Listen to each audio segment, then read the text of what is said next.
All right, so Arsenal, we don't have much news today. Of course, it's match day. Arsenal meet Crystal Palace. And of course, Arsenal have two games in hand to take that top four spot. But to maintain that authority, since the Liverpool loss, Spurs have taken over, but they've played two more games than us. So, of course, you know that you got to play all the games in hand and win all of them. So, Arsenal have a game today, and I just hope they get all the 3 points tonight. Patrick Vieira, I think he's going to learn what it is to lose to Arsenal. Last time around it was a draw, so the Lacazette equalizer. So I know that defense is vulnerable, and I'm pretty much sure they're going to concede today, and I think we're going to get all the 3 points tonight. So there is a watch along for the game, so be a part of that. And of course, let's just talk about the news that we have. So Marcelo Flores says, for as long as I can remember, I've played football 7 days a week, and that's all I've ever known. I've never really been into social media or video games, so any spare I've ever had, I'd spend it playing football. Everyone has been so good to me, from my teammates to the coaches and staff at Conley, and I really appreciate that. Per Mertesacker has always looked out for me and my family, and now I'm desperate to repay the faith everyone has shown in me. But more importantly, here's the desperation that Marcelo Flores can add to the thing is that he has earned his first senior call-up, and today's game against Crystal Palace, Marcelo Flores will be on the bench, and that's his first senior call-up. Congratulations, and his father also tweeted out as well, so that is really sensational news itself. So Mikel Arteta says, I never played to say, can we finish fourth this year? I never had that mentality, and Arsene Wenger never installed that mentality around the club. It's not different from what we want to do now. But let's talk about exclusive interview from Cedric, the hero. Cedric says, me and Tomiyasu are good friends. We try to help each other on the pitch. Before the game, I sometimes help him. When I'm not playing, sometimes he helps me. What's important is that me and Tomiyasu have a natural, positive relationship, and we both want to help the team in every moment. He's a fantastic guy. He's young, so he has a lot of room to keep improving. I'm there to help him, and that's what I am trying. I need to fight for my spot. This is completely natural and normal. When I'm not playing, the training is a game. So yes, ladies and gentlemen, so Cedric has had to fight for where he is right now. So let's talk about Ralf Rangnick. He says, if you look at Arsenal, for example, they have not played in the Champions League for a couple of years, and they've drawn the right conclusions at the club, and this is possible. So Ralf Rangnick has a simple message to all Manchester United people and fans. Well, it is definitely possible, but you got to start the work from ground zero. And if Arsenal can do it, why can't Manchester United? So I'm sad. A lot of top Manchester United clubs would not want to get compared to Arsenal because they're below us. But anyways, they will not understand that. Moving on, so the person in the photo is Mazid Ogungbo. He's traveling with the first team tonight as well, along with Marcelo Flores. So he might also be named on the bench. Yes, ladies and gentlemen, Mazid Ogungbo, ladies and gentlemen. So congratulations to him as well. But moving on, so Marcus Rashford. Now, former Arsenal player Eduardo has spoken about, Arsenal should not sign Marcus Rashford. He says, he actually spoke to Ladbrokes. He said, Marcus Rashford is one of the names who has been linked with Arsenal this summer. But is he the right player to come in and fill that role as a number 9? No.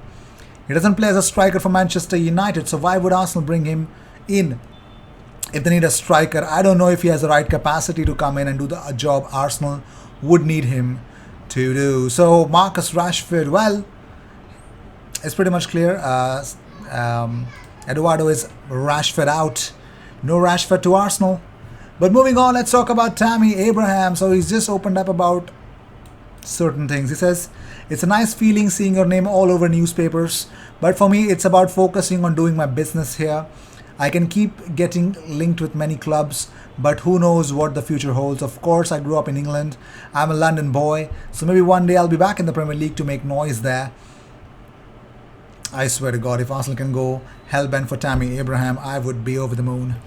Seriously, man. But let's talk about Alex Isak. Now, supposedly, we all came to know what he did at London, and probably sparked a lot of rumors towards the end of the January transfer window.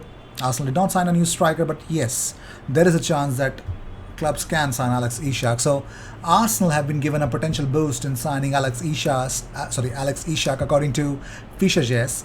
They say that if Real Sociedad misses out on Europe, then he could leave the club in the summer with the side just 3 points clear of dropping out of the European places. So they're looking for a European spot. If they can get that, so Alex Isak stays. That's the whole plan. If they don't, Alex Isak can leave, but they're definitely gonna ask a big chunk of money, which I don't think so any club would want to pay that much for him. Moving on, so as we already mentioned, that Ronald Araujo not signing a new deal with Barcelona sparked a lot of rumors. Arsenal interested in him, a lot of clubs, even Liverpool, are interested in him. So according to Sport, Araujo insists that he plans to stay at Barcelona for many years, despite interest from Arsenal and Liverpool. So of course Xavi wants him, Laporta wants him, so Araujo might sign a new deal, and apparently he's not for sale, or he might not leave on a free. He's going to get a new contract, but it's only the real ones will stay at Barcelona right now, because of course they don't have money. It's a tight budget, so even the return of Messi is mooted. So let's see how that will turn out for Araujo. But let's talk about our Mika Richards. So Mika Richards has spoken about Arsenal. He says Arteta has been brave. It was a big call to allow Pierre-Emerick Aubameyang's sale to Barcelona in January. If he had signed Dusan Vlahovic from Fiorentina as his replacement, the transfer window would have been perfect. It sure would have been perfect. I swear it would have been awesome. But hey, to all the Arteta outers, Mika Richards is laughing at you. Moving on, so journalist says Manchester United linked Richarlison could actually sign for Arsenal. Well, yes, ladies and gentlemen, that's according to a recent claim from Dean Jones, that United could face competition from one of their biggest domestic rivals, Arsenal, in the signature of Richarlison. While speaking to Give Me Sport about the possibility of Arteta signing him, he says it's been mooted before, and as I understand it, it's something that could actually happen in the summer as well. So, ladies and gentlemen, Richarlison could move to Arsenal, but all the Arsenal fans, would you want to see Richarlison? I've asked this question a lot of time. I'm not going to ask you that again. So, it looks like, now here's the reason why I spoke about Saint-Maximin to Arsenal. Would Arsenal fans want Saint-Maximin to come to Arsenal? They're looking for a winger, and it looks like he's available. He's available on the transfer market. So Allan Saint-Maximin is the jewel in Newcastle's crown, insists David Ginola, as he urges Magpies to keep hold of their asset after Sport Mail reveal that Newcastle are willing to listen to offers for £50 million rated winger. So £50 million for the 25-year-old Frenchman. Yes, he signed a 6-year deal. His deal runs until, I think, 2026. But he's available, ladies and gentlemen. So would you want Allan Saint-Maximin at Arsenal? £50 million is the rating, is the price tag. He's been rated at that. So would you want Allan Saint-Maximin at Arsenal? Let me know in the comments. And of course, there's a watch along for the Arsenal game versus Crystal Palace tonight. Do watch out for that and join the watch along as you get the exclusive commentary as well. I'll see you in the next one. Until then, cheers.